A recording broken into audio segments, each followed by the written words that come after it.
Did you ever wonder how did they get that sound for a guitar in a video? Well, I'm going to show you right now how I got the guitar sound for this guitar riff video.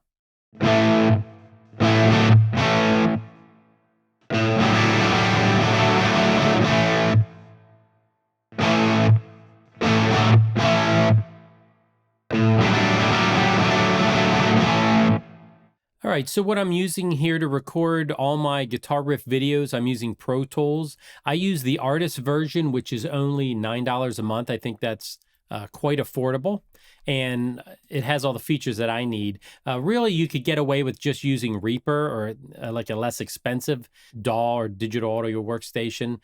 So if you didn't really want to pay a lot of money, I would download a version of Reaper and use it free. I think you can use it free for like 50 days or so. And then, you know, they want you to pay for it. But if you do pay for it, it's only a one-time fee.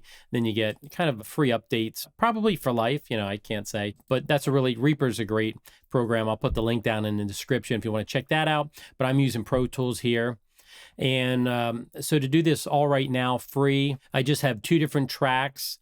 Typically what I like to do, if I want to thicken up the sound, then what I'll do is I'll record on one track and then I will double the track and then slightly offset it. It looks like I specifically recorded two different tracks here.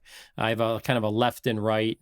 As you can see over here to the right, you can see I have one track panned left, a little left, and the other one panned right. But if you want to take a look and see what, you know, how am I actually getting that sound, I'm using the Tonex plugin, which is a little unusual. I almost always use Neural DSP plugins.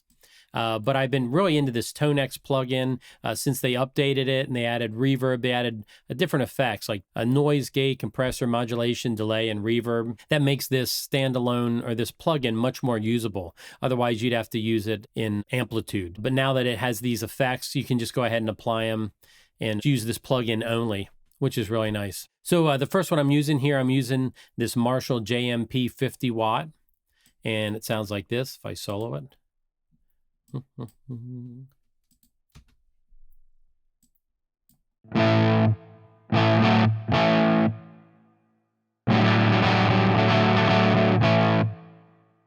So when I first listened to this back, I'm like, wow, that is really muddy sounding. I'm like, why did I do that? I think it's because the combination I like.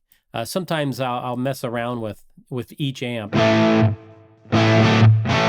So on the set for the amp that's panned right, I'm using this Black Angus amp. It's a Marshall JCM 800, you know, plug-in. And this comes free. So if you wanted to try out the Tonex plug-in, at least it did when I got it, you can get the free version, and the Black Angus is one of the amps you get for free. I have the Tone Max. I have all of their sounds, and I waited until, I don't know if it was, basically till it was on sale. So I think I got the whole thing for like $199 or something, which is a really great deal because there's tons and tons of amps. But you do not have to pay for just a handful of amps. You can, and this is one specific amp that you can get for free. So I'll go ahead and play it. You can hear it.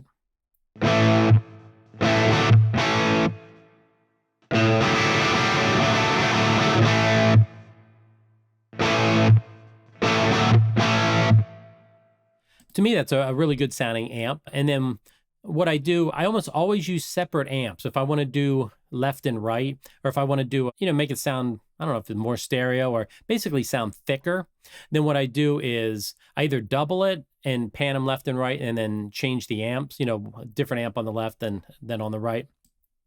Or what I do, that's typically what I do. I don't ever really want to double it and then keep the same amp because I don't really feel like you're bringing anything else to the mix. I should say that I have no background in sound at all, other than I like music. I play music. I'm a musician and I like to record things. Anything I'm doing here, I just, you know, kind of figured out on my own. So a lot of times what I'll do is I'll play them together, and then I'll tweak one of the amps or either of them just to see, you know, basically get what I like.